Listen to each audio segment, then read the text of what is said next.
Assalamualaikum warahmatullahi wabarakatuh dan salam sejahtera. Hari ini kita akan belajar tingkatan 4 bab 3 Tamadun Awal Asia Tenggara di bawah tajuk kecilnya Kerajaan Maritim. Sebelum cikgu nak mengajar, cikgu nak minta semua guru dan pelajar-pelajar untuk subscribe video cikgu ni agar cikgu boleh menambah lagi tajuk-tajuk yang lain. Okey, untuk kerajaan maritim ada 5 perkara yang akan dipelajari. Yang pertama, maksud kerajaan maritim. Yang kedua, ciri-ciri kerajaan maritim. Yang ketiga, contoh kerajaan maritim. Yang keempat, faktor kemajuan kerajaan maritim. Dan yang kelima, faktor kemajuan kerajaan Sriwijaya dan Kedah Tua. Okey, mula-mula kita lihat dulu maksud kerajaan maritim. Kerajaan maritim ni ialah kerajaan yang menjalankan kegiatan ekonomi berasaskan kelautan dan perdagangan. Dia jalankan apa benda? 2 benda. Kelautan dengan perdagangan. Serta berfungsi sebagai pelabuhan. Bila ada laut, automatik ada apa? Ada pelabuhan. Kalau tak ada pelabuhan, segala perahu, segala kapal nak diikat kat mana? Kalau tak diikat dekat pelabuhan, automatik semua kapal tu akan hilang. Hanyut di lautan. Jadi bila ada laut, ingatlah, bila ada laut, wajib kena ada apa? Kena ada pelabuhan. Jadi apa maksud kerajaan maritim? Kerajaan yang menjalankan kegiatan kelautan dan perdagangan. Okey, apa formula maksud kerajaan maritim? Formulanya lapar dugung. Tengok pernah dengar formula. Lapar merujuk pada kelautan. Kelautan berasal daripada perkataan laut. Laut dengan lapar persamaan pada huruf LA di depan. Jadi lapar merujuk pada laut. Dugung merujuk pada perdagangan. Perdagangan berasal daripada perkataan dagang. Persamaan pada huruf D di depan, G di tengah-tengah dan G di belakang. Jadi dugung merujuk pada dagang. Dugung, dagang. Jadi formula untuk maksud kerajaan maritim, lapar dugung. Lapar apa? Lapar dugung. Lapar tu apa? Laut iaitu kelautan. Dugung tu apa? Dagang iaitu perdagangan. Automatik mesti ada apa? Ada pelabuhan. Jadi apa maksud kerajaan maritim? Kerajaan yang menjalankan aktiviti kelautan dan perdagangan. Formulanya lapar dugung. Okey, tengok ciri-ciri kerajaan maritim. Ada 4 ciri yang utama. Yang pertama, kegiatan ekonomi. Yang kedua, lokasi atau tempat tinggal. Yang ketiga, penduduk. Dan yang keempat, kemahiran. Okey, kita lihat satu persatu. Yang pertama, kegiatan ekonomi dulu. Kegiatan ekonominya terbahagi pada 3, iaitu kelautan, perdagangan dan automatik ada pelabuhan. Sama macam formula tadi. Lapar dugung. Lapar tu laut. Dugung tu dagang, perdagangan. Bila ada laut, automatik ada pelabuhan. Okey, tengok kelautan dulu. Untuk kelautan, bila orang pergi ke laut, mereka nak buat apa di laut? Mereka automatik ingin menangkap ikan. Ingat nak pergi ke laut untuk buat apa? Untuk tangkap ikan. Selain itu pergi laut untuk menangkap ikan, apa aktiviti lain lagi? Untuk memungut hasil laut. Jadi ada apa aktiviti berkaitan dengan laut? Ada 2 aktiviti bila kita pergi laut. Bila kita pergi ke laut, ada 2 aktiviti yang utama. Yang pertama untuk tangkap ikan. Dan yang kedua memungut hasil laut. Nama pun pergi laut. Jadi memungut hasil apa? Hasil laut. Jadi munculnya perkampungan nelayan. Ingatlah orang yang pergi ke laut ni adalah golongan apa? Golongan nelayan. Mereka pergi ke laut untuk buat apa? Untuk tangkap ikan. Dan yang kedua untuk memungut hasil laut. Jadi wujudnya perkampungan nelayan. Okey, aktiviti ekonomi yang kedua adalah perdagangan. Kerajaan maritim ini mengeluarkan hasil logam seperti timah dan emas. Hasil logam yang melebihi daripada keperluan ataupun hasil yang melebihi keperluan akan didagangkan dalam pertempatan mereka. Hasil yang melebihi daripada keperluan diri mereka sendiri akan didagangkan dalam sekitar pertempatan mereka. Terdapat pertempatan yang berkembang menjadi tempat berdagang. Pertempatan tu jadi tempat tumpuan segala aktiviti perdagangan dan berkembang menjadi pelabuhan pembekal.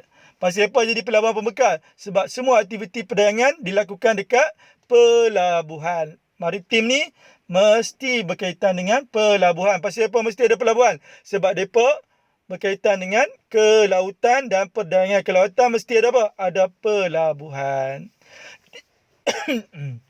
Jadi macam mana boleh wujud aktiviti perdagangan? Sebab mereka ni mengeluarkan hasil logam, iaitu emas dan timah.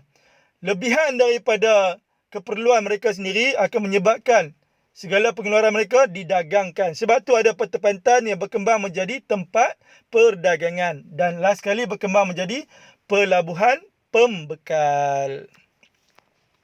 Jadi aktiviti perdagangan mereka adalah mengeluarkan emas dengan timah, iaitu hasil logam.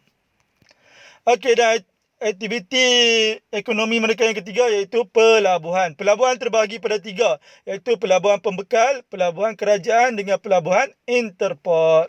Okey, kita lihat dulu. Yang pertama, pelabuhan pembekal.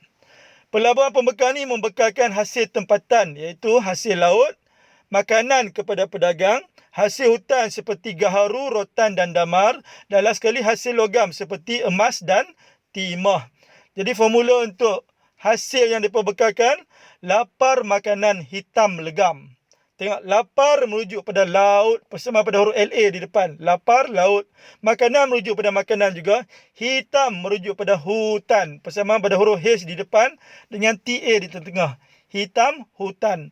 Legam merujuk pada logam, iaitu hasil logam. Jadi apa formula pelabuhan pembekal? Lapar makanan hitam legam. Lapar tu adalah hasil laut, makanan tu adalah makanan, hitam tu adalah hasil hutan, legam tu adalah hasil logam, iaitu emas dan timah.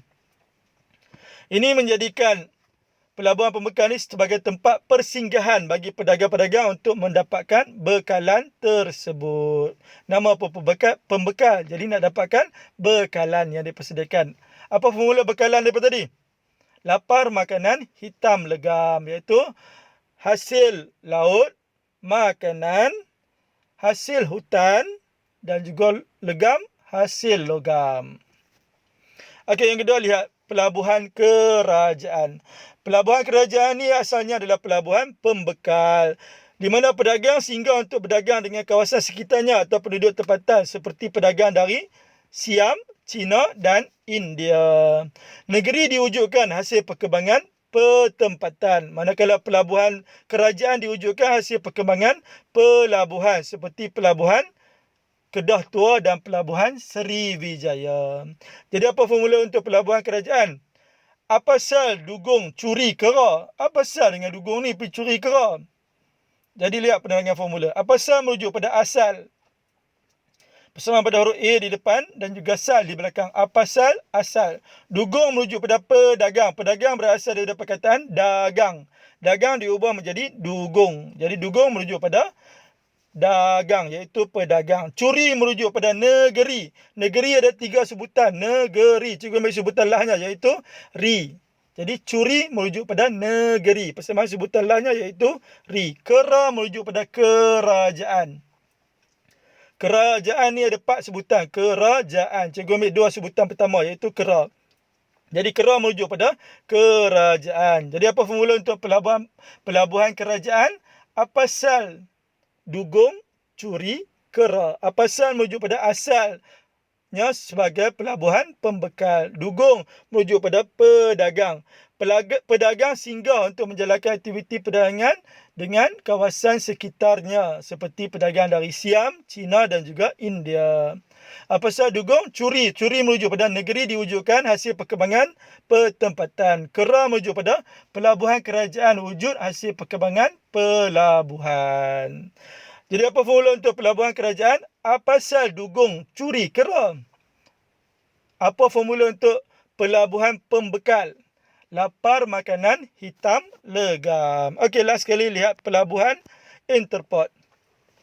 Pelabuhan interport ni wujud kerana kedudukan yang strategik. Contohnya Kedah Tua di Selat Melaka. Selain itu juga kerajaan di dalam pelabuhan interport akan membeli barang dari pedagang antarabangsa. Barang yang dibeli tersebut akan diedarkan kepada kawasan sekitarnya ataupun kawasan jajahan. Selain itu juga, pelabuhan Interport juga membekalkan hasil tempatan atau hasil jajahan kepada pedagang antarabangsa. Ingat, Interport ni merujuk pada antarabangsa. Sebab tu, pelabuhan Interport membeli barangan daripada pedagang antarabangsa. Barangan tersebut, mereka buat apa? Mereka edarkan kepada kawasan sekitarnya. Selain mereka beli, mereka juga membekalkan barangan kepada pedagang antarabangsa. Contohnya, membekalkan hasil hutan, hasil laut dan hasil dari kerajaan lain. Hasil logam seperti emas dengan timah menjadi tumpuan pedagang antarabangsa. Ingat, pelabuhan Interport ni berkaitan dengan pedagang dari mana? Pedagang dari antarabangsa. Selain itu juga, pelabuhan Interport menjalinkan hubungan dengan kerajaan besar seperti India dan China. Jadi apa formula untuk pelabuhan Interport? Logik bekal hubungan. Logik merujuk pada strategi, bersamaan pada sebutan lahnya, iaitu logik strategik. Bekal ada dua sebutan, ber dengan kal. Ber merujuk pada beli, iaitu pelabuhan Interport membeli barangan daripada siapa? Daripada pedagang antarabangsa. Pasal apa dia beli? Lepas dia beli, dia nak edarkan kepada kawasan sekitarnya. Bekal. Kal merujuk pada bekal juga, iaitu selain dia beli, dia juga membekalkan barangan hasil tempatan kepada pedagang antarabangsa. Contohnya, hasil laut, hasil hutan dan hasil daripada kerajaan lain. Hasil logam seperti emas dan timah menjadi tumpuan pedagang antarabangsa. Last sekali, hubungan. Hubungan dijalinkan dengan kerajaan besar seperti China dan India. Ya, kenapa perlu jalin hubungan dengan kerajaan besar? Sebab kerajaan besar inilah akan menjamin keselamatan kerajaan di pelabuhan Interport. Kalau tak ada kerajaan besar ni, takut kerajaan di pelabuhan Interport ni akan dijajah oleh negara lain. Kalau banyak sangat negara luar pergi ke dalam pelabuhan Interport, bermaksud ada kemungkinan pelabuhan Interport ni akan dijajah oleh negara lain. Sebab tu, pelabuhan Interport ni kerajaannya kena menjalinkan hubungan dengan kerajaan besar supaya mudah untuk meminta bantuan sekiranya dijajah. Okey, jadi cikgu ulang balik. Semua ada berapa pelabuhan? Ada 3 pelabuhan. Pelabuhan pembekal, pelabuhan kerajaan dengan pelabuhan Interport. Apa formula untuk pelabuhan pembekal? Lapar makanan hitam legam. Apa formula untuk pelabuhan kerajaan? Formula untuk pelabuhan kerajaan, apasal dugong curi kera. Dan last sekali, apa formula untuk pelabuhan Interport? Logik bekal hubungan. Okey, kemudiannya kita lihat lokasi atau tempat tinggal. Ada 3 lokasi atau tempat tinggal utama. Yang pertama, di tepi sungai ataupun lembah sungai. Orang yang duduk kat sungai automatik mesti jadi nelayan. Pasal apa jadi nelayan? Sebab dekat dengan sungai. Dalam sungai ada banyak apa? Banyak ikan. Jadi aktiviti utama mereka adalah menangkap ikan. Jadi kerajaan maritim mesti tinggal di mana? Yang pertama, sungai. Yang kedua, pesisiran pantai ataupun tepi pantai. Orang tinggal di tepi pantai, kerja buat bendang ke, kerja tangkap ikan. Mereka lebih kepada menangkap ikan. Sebab tepi pantai, pantai sangat dekat. Jadi automatik kerja mereka utama ialah menangkap ikan. Dan satu lagi adalah kepulauan. Sebab tu dulu-dulu orang yang tinggal di Pulau Langkawi, majoritinya bekerja sebagai apa? Menangkap ikan. Sebab laut sangat dekat. Jadi lokasi atau tempat tinggal bagi kerajaan maritim ada 2 tempat. 3 tempat. Yang pertama, tepi sungai. Yang kedua, tepi pantai. Dan yang ketiga, kepulauan. Okey, ciri seterusnya adalah penduduk. Penduduk kerajaan maritim terdiri daripada 3 golongan. Yang pertama, orang tempatan. Yang kedua, orang laut. Dan yang ketiga, pedagang luar. Mereka dalam berhubung menggunakan bahasa Melayu. Sebab tu bahasa Melayu berkembang menjadi bahasa lingua franca. Apa maksud bahasa lingua franca? Apa maksud bahasa lingua franca? Maksudnya ialah bahasa antarabangsa yang dipertuturkan oleh semua manusia dari serata dunia. Mereka ni bekerja sebagai pelaut, pedagang dengan peneroka yang terulung di Asia Tenggara. Mereka boleh teroka laut tu sampai sangat jauh. Jadi ada berapa pekerjaan? 3 pekerjaan. Pelaut, pedagang dengan peneroka. Okey, seterusnya tengok kemahiran. Kerajaan maritim ni mempunyai kemahiran. Yang pertama, membuat perahu. Perahu ni kecil je. Jadi perahu ni untuk perdagangan jarak dekat. Sebab dia kecil, jadi perdagangan jarak dekat sahaja. Besar sikit pada perahu kita panggil apa? Kapal. Kapal ni lagi besar pada perahu, iaitu kapal layar. Disebabkan kapal layar ni besar, jadi menjalankan perdagangan jarak jauh. Sebab dia besar, dia boleh ke jarak jauh. Macam mana mereka ni boleh pergi dengan jarak yang jauh? Macam mana boleh pergi dengan sangat jauh? Padahal dalam lautan tu tak nampak apa pun. Di ujung tak nampak apa pun. Macam mana mereka boleh pergi dengan sangat jauh? Sebab mereka ni mempunyai kemahiran mengetahui kaedah berlayar berpandukan bintang di langit. Ya, mereka ni ada kaedah berlayar berpandukan apa? Berpandukan bintang di langit. Jadi ada apa kemahiran semua? Ada 3 kemahiran. Yang pertama, paling kecil buat perahu. Besar sikit pada perahu, kapal layar. Pasal apa boleh berdagang jauh? Kerana mempunyai kemahiran berlayar berpandukan bintang di langit. Okey, kemudiannya kita lihat contoh kerajaan maritim. Yang pertama, kerajaan Sriwijaya. Yang kedua, Kedah Tua. Yang ketiga, Langkah Suka. Yang keempat, Kalah. Yang kelima, Cihtu. Yang keenam, Moluyu. Yang ketujuh, Foloan. Yang ke-8, Pengkeng. Yang ke-9, Tiyumah. Jadi semua ada 9 kerajaan. Yang cikgu minta pelajar-pelajar di sekolah cikgu wajib ingat 2 sahaja, iaitu Sriwijaya dengan Kedah Tua. Okey, kemudian kita lihat faktor perkembangan kerajaan maritim sebagai pusat perdagangan antarabangsa. Faktor-faktor perkembangan kerajaan maritim. Yang pertama, faktor perkembangannya kerana di kedudukan yang strategik, iaitu laluan pedagang antara China dan India di Selat Melaka. Yang kedua, dia terlindung daripada tiupan angin monsun. Ada berapa angin monsun? Ada 2, timur laut dengan barat daya. Yang ketiga, terdapat kemudahan di pelabuhan. Contohnya, membasuh kapal. Lepas kita basuh, kita rasa penat. Lepas penat, kita nak buat apa? Kita nak makan, minum. Jadi, dia sediakan kemudahan makan, minum. Lepas makan, kita rasa apa? Kita rasa mengantuk. Mengantuk nak buat apa? Nak tidur. Jadi, menyediakan kemudahan penginapan.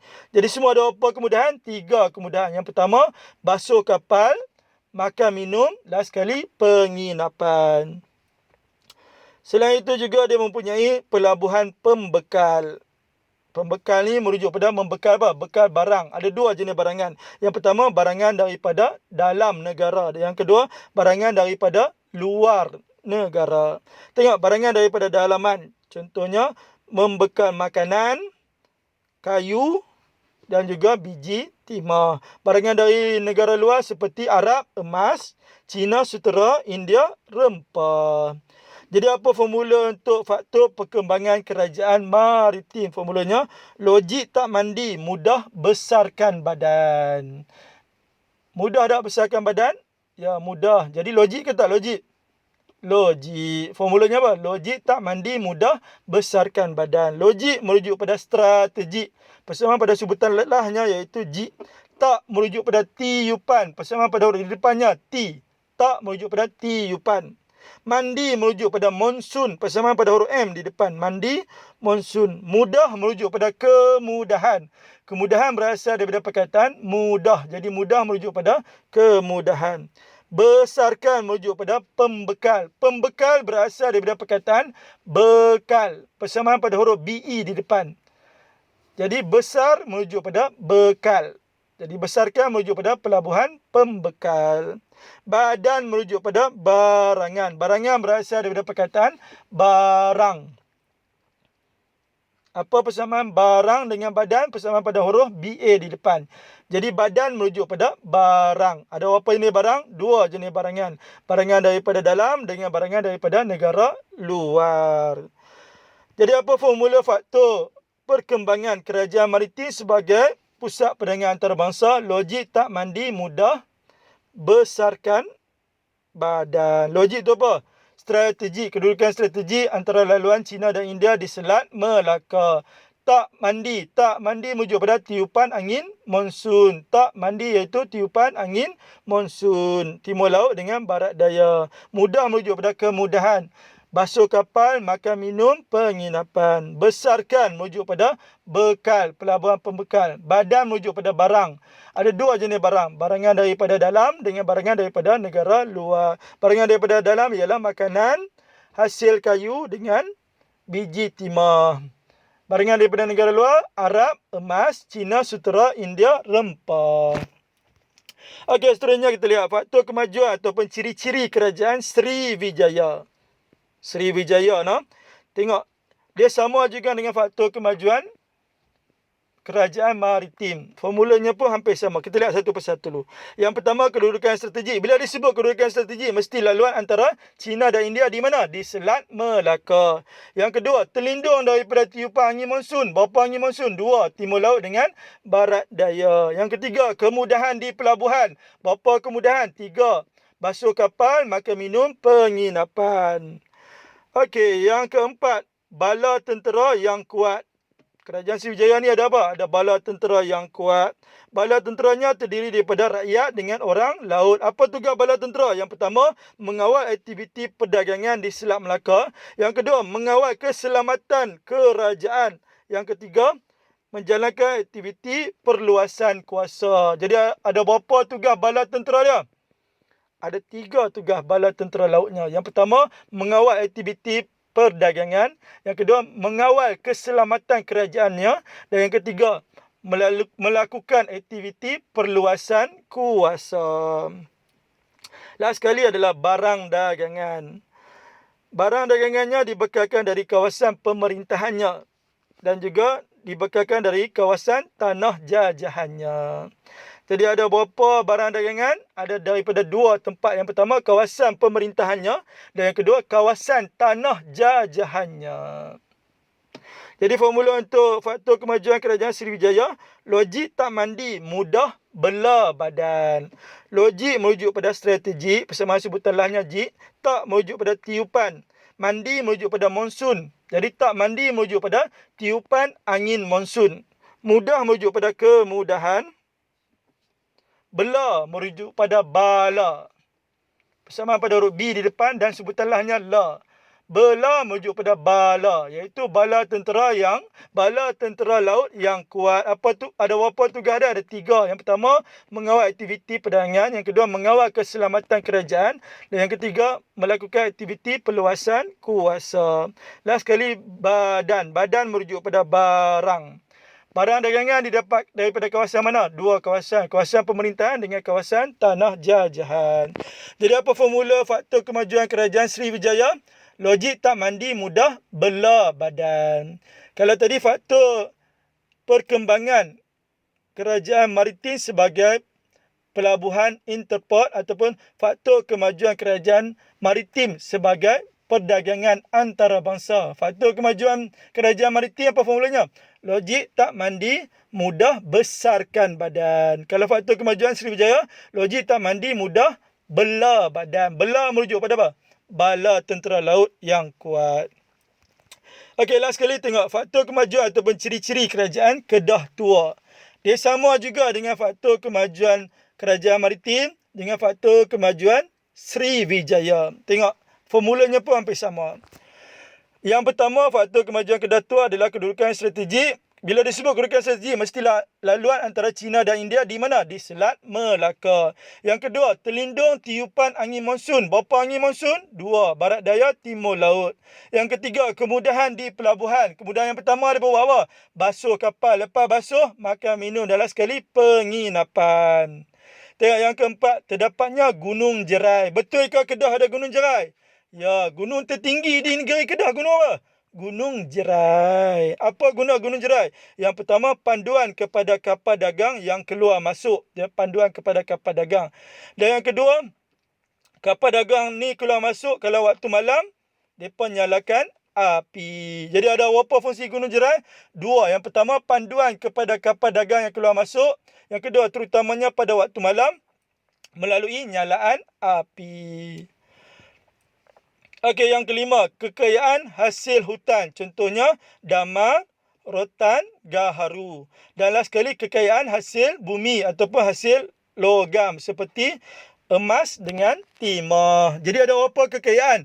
dua kekayaan. Yang pertama hasil hutan, yang kedua hasil logam ataupun hasil bumi. Contoh hasil hutan, dama, rotan, gaharu. Contoh hasil bumi, emas dengan timah. Jadi apa formula faktor kemajuan kerajaan Kedah tua? Logik tak mandi, mudah diganggu kaya. Logik merujuk pada strategi, tak mandi merujuk pada tiupan angin monsun. Mudah merujuk pada kemudahan. Tengok, diganggu. Ejaan ganggu bermula daripada huruf G, merujuk pada gunung. Ejaan gunung pun bermula daripada huruf G. Jadi ganggu merujuk pada gunung. Kaya merujuk pada kekayaan. Kekayaan berasal daripada perkataan kaya. Kaya kalau cikgu tambah P di belakang menjadikannya kaya. Ada berapa kekayaan? Dua kekayaan. Hasil hutan dengan hasil bumi ataupun hasil logam. Jadi apa formula faktor kemajuan kerajaan Kedah tua? Logik tak mandi mudah diganggu kaya. Diganggu tu merujuk apa? Gunung Jerai. Apa formula faktor kemajuan Sriwijaya? Logik tak mandi mudah bela badan. Bela tu merujuk pada apa? Bala tentera laut yang kuat. Apa faktor kemajuan kerajaan maritim? Faktor kemajuannya, logik tak mandi mudah besarkan badan. Besar tu merujuk apa? Pelabuhan pembekal. Okey, seterusnya kita lihat analisis kekerapan bab 3 untuk kertas 2 dalam SPM 2010 sampai 2019. Yang warna merah tu SPM sebenar, yang kuning tu SPM ulangan. Okey, tengok SPM sebenarnya yang warna merah. 2010 tak naik, 2011 tak naik, 2012 naik, 2013 naik, 14 tak naik, 15 naik, 16 tak naik pula, 17 naik, 18 naik, 19 tak naik, 2020 berkemungkinan akan naik. Tolong bagi perhatian semua tajuk dalam bab 3 tingkatan 4 ni. Okey, tengok SPM ulangan. 14 ulangan naik, 15 ulangan naik, 16 ulangan naik, 17 ulangan naik, 18 ulangan tak naik, 19 ulangan naik. 2020 mungkin juga akan naik dalam SPM ulangan. Bagi pelajar yang ambil SPM pada tahun 2020, tengok yang warna merah tu. Cikgu ulang dia punya trend ah. Tak naik, tak naik, naik, tak naik, tak naik, tak naik. 2020 berkemungkinan besar akan naik. Tolong bagi perhatian untuk bab 3. Okey, seterusnya kita lihat analisis kekerapan tajuk untuk kertas 2 adalah SPM 2010 sampai 2019. Tajuk apa kita belajar tadi? Kerajaan maritim. Okey, setakat lah ni untuk SPM sebenarnya baru 2 tahun ditanya, iaitu 2013 dengan 2018. 2013 ditanya tentang ciri-ciri kerajaan maritim dan Kedah tua. Manakala 2018 kerajaan maritim dari segi pelabuhan kerajaan dengan pelabuhan interport. Dan ni 2000 apa? 2020. 2019 tahun lepas tak ada pun. 2020 mungkin akan ada. Tolong bagi perhatian untuk tajuk kerajaan maritim. Manakala SPM ulangan pun 2 tahun ditanya. 2015 ulangan kerajaan Sriwijaya dengan 2016 ulangan. Ditanya semua tentang maritim. Okey, seterusnya kita lihat contoh soalan struktur. Markahnya 244. Okey, kita lihat satu persatu. Soalan A dulu. Dia tanya apakah maksud maritim? Apa kehendak soalan? Maksud maritim. Apa formula maksud maritim tadi? Lapar, dugung. Lapar tu apa? Laut. Dugung tu apa? Perdagangan. Tengok di ruangan jawapan ada nombor 1 Roman, 2 Roman tak? Tak ada. Jadi kena jawab dalam bentuk ayat. Setiap ayat wajib ada apa? Ada pembuka. Jadi pembuka ambil balik kat soalan. Maksud kerajaan maritim ialah kerajaan yang menjalankan kegiatan ekonomi berasaskan kelautan dan perdagangan. Okey, tengok soalan B. Soalan B dia tanya, nyatakan fungsi pelabuhan berikut. Yang pertama, pelabuhan kerajaan. Apa kehendak soalan? Fungsi pelabuhan kerajaan. Ada formula tak pelabuhan kerajaan? Ada. Apa formulanya? Apa asal dugung curi kera? Apa asal merujuk pada asal pelabuhan pembekal? Dugung merujuk pada perdagangan dilakukan dengan kerajaan tempatan. Aktiviti perdagangan dilakukan dengan pedagang tempatan. Curi merujuk pada negeri wujud hasil perkembangan pertempatan. Kera merujuk pada pelabuhan kerajaan wujud hasil perkembangan pelabuhan. Okey, tengok di ruangan jawapan ada nombor 1 Roman, 2 Roman tak ada. Jadi kena jawab dalam bentuk ayat. Setiap ayat wajib ada pembuka. Jadi ambil balik pembuka kat soalannya. Fungsi pelabuhan kerajaan ialah sebagai pelabuhan pembekal. Ubah balik dia punya ayat, sepatutnya ayat bukannya tu. Ya, ayat dah sepatutnya lah. Fungsi pelabuhan kerajaan ialah asalnya pelabuhan pembekal. Jadi potong perkataan sebagai, ganti dengan perkataan asalnya. Sebab tu menuju pada formula yang pertama apa? A pasal. Titik, lepas titik penanda wacana apa cikgu ajar? Guna number. Jadi fungsi kedua sebagai tempat berdagang. Ya, A pasal dugong. Dugong menuju pada dagang, iaitu pedagang. Tempat berdagang dengan pedagang sekeliling ataupun pedagang di tempat tersebut. Okey. Ada lagi tak jawapan lain? Ada. Ingat balik formula. Apa pasal dugong curi kera. Curi menuju apa? Negeri wujud hasil perkembangan pertempatan. Kera menuju pada pelabuhan kerajaan wujud hasil perkembangan pelabuhan. Seperti Pelabuhan Kedah Tua dengan Sriwijaya. Okey, seterusnya tengok B2 Roman. B2 Roman tanya fungsi pelabuhan interport. Pelabuhan interport ni ada formula tak? Ada. Apa formulanya? Logik bekal hubungan. Okey, jadi tengok di ruangan jawapan ada nombor 1 Roman, 2 Roman tak? Tak ada. Jadi kena jawab dalam bentuk ayat. Jadi nombor ayat, ambil pembukanya kat soalan balik. Fungsi pelabuhan interport ialah membekal hasil tempatan dan kawasan takluknya kepada pedagang antarabangsa. Ingat nak, interport ni mesti ada perkataan apa? Pedagang antarabangsa. Fungsi kedua, membeli barangan daripada pedagang antarabangsa. Cukup tak lagi? Tak lagi, ada lagi. Ingat balik formula. Apa formulanya? Logik bekal hubungan. Logik tu apa? Kedudukan strategik. Contohnya Kedah Tua di Selat Melaka. Hubungan tu apa? Jalin hubungan dengan kerajaan besar seperti China dan India. Okey, last sekali soalan C untuk contoh soalan struktur. Soalan C tanya, mengapakah kerajaan maritim dan kerajaan agraria saling bergantungan antara satu sama lain? Apa kehendak soalan? Mengapakah dulu merujuk pada sebab. Sebab kerajaan maritim dan agraria saling bergantung. Tengok di ruangan jawapan ada nombor 1 Roman, 2 Roman tak? Tak ada. Jadi jawab dalam bentuk ayat. Setiap ayat wajib ada apa? Ada pembuka. Jadi ambil balik kat soalan. Sebab kerajaan maritim dan kerajaan agraria saling bergantung antara satu sama lain ialah kerajaan maritim memerlukan bekalan makanan dari kerajaan agraria yang menghasilkan beras dari aktiviti pertanian. Ya, agraria ni buat aktiviti pertanian, depa buat beras. Apa guna beras? Beras untuk makan. Sebab tu maritim memerlukan makanan, bekalan makanan. Tak makan mati. Jadi depa nak ambil makanan dari mana? Daripada kerajaan agraria, iaitu beras. Sebab tu depa saling bergantung. Manakala kerajaan agraria juga memerlukan barangan mewah dari kerajaan maritim seperti emas dan sutera sebagai simbol kekayaan dan keagungan. Ya, mah. Siapa tak mau mah? Pasal apa perlu mah? Perlu mah ni untuk menjadi kaya dan menjadi agung, keagungan. Ya, bila ada mah kaya tak? Ya, sangat kaya. Jadi agraria nak ambil tahu nama mah? Ambil dekat kerajaan maritim. Okey, last sekali tengok contoh soalan esei. Markahnya 488. Okey, kita lihat satu persatu. Soalan A dulu. Soalan A dia tanya, mengapakah kerajaan Sriwijaya berkembang maju sebagai sebuah kerajaan maritim? Apa kehendak soalan? Mengapakah dulu? Mengapakah maju apa? Sebab. Apa kehendak kedua? Sebab kerajaan Sriwijaya berkembang maju. Jadi soalan ni tanya tentang Sriwijaya. Ada formula tak Sriwijaya? Ada. Apa formulanya? Logik tak mandi mudah bela badan. Bela tu mujuk pada apa? Bala, tentera laut yang kuat. Jadi ambil balik pembukanya. Sebab kerajaan Sriwijaya berkembang maju sebagai sebuah kerajaan maritim kerana kedudukannya yang strategik di laluan perdagangan antara China dan India di Selat Melaka. Penanda wacana apa cikgu ajak? Guna number. Jadi kedua koma. Tak mandi tu apa? Terlindung tiupan angin monsun iaitu barat daya dan timur laut. Lepas kedua, ketiga. Terdapat kemudahan di pelabuhan seperti membasuh kapal, makan minum, penginapan dan lain-lain. Lepas ketiga, keempat. Bala tentera laut yang kuat dimiliki untuk mengawal kegiatan perdagangan di Selat Melaka. Selain kawal aktiviti perdagangan, apalagi tugas bala tentera laut? Mengawal keselamatan kerajaan dan menjalankan aktiviti perluasan kuasa. Habis reka untuk Sriwijaya. Ada lagi, ingat balik formula. Logik tak mandi mudah bela badan. Badan tu wujud apa?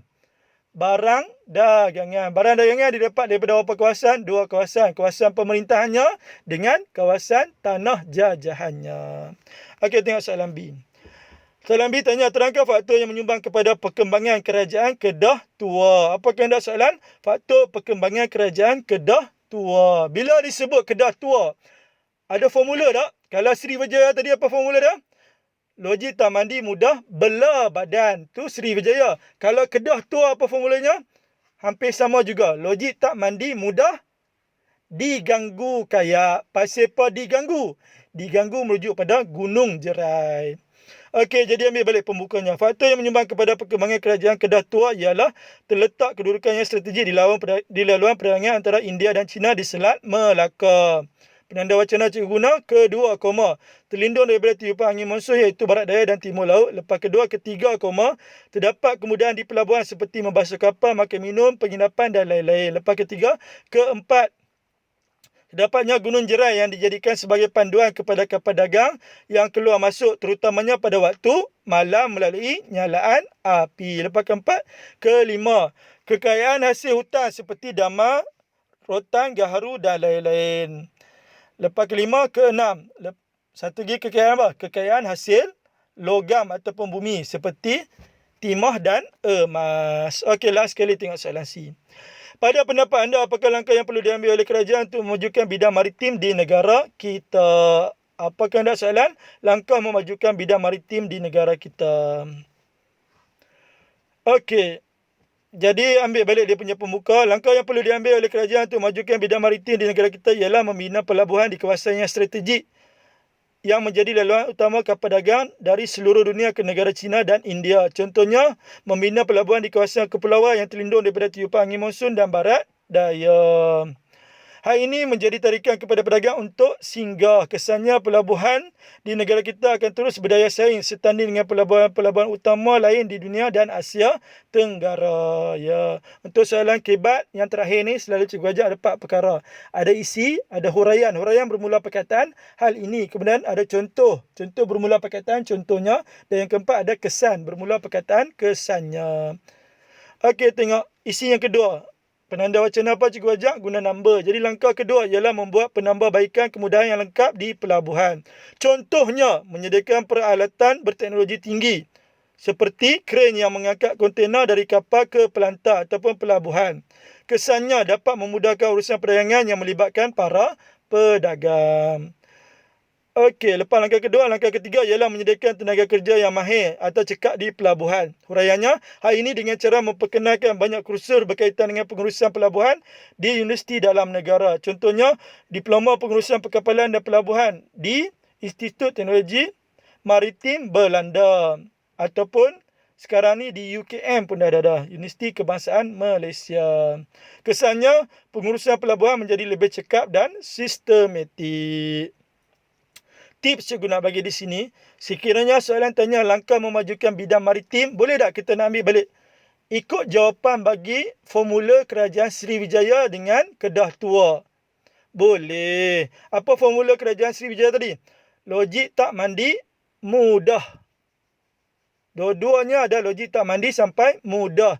Kedah Tua ada tak? Ada. Logik tak mandi, mudah. Okey, kalau Srivijaya sambungan apa? Logik tak mandi, mudah. Bela badan. Bela tu apa? Bala tentera laut yang kuat. Kalau Kedah Tua, logik tak mandi mudah. Diganggu kayap. Diganggu tu apa? Gunung Jerai. Jadi ambil balik dia punya isi-isi tu pun boleh juga. Sebab itu adalah langkah untuk memajukan bidang maritim. Yang penting bina pelabuhan. Kalau logik tu apa? Bina pelabuhan di kawasan strategik. Iaitu laluan antara China dan India bagi semua kapal dagang. Yang kedua, bina pelabuhan di mana? Di kawasan yang terlindung daripada angin monsun. Yang ketiga, membuat kemudahan di pelabuhan. Yang keempat, menggunakan bala tentera laut yang kuat untuk mengawal aktiviti perdagangan. Yang kelima, menggunakan semua gunung ataupun gunung yang tertinggi sebagai panduan kepada kapal dagang, terutama pada waktu malam.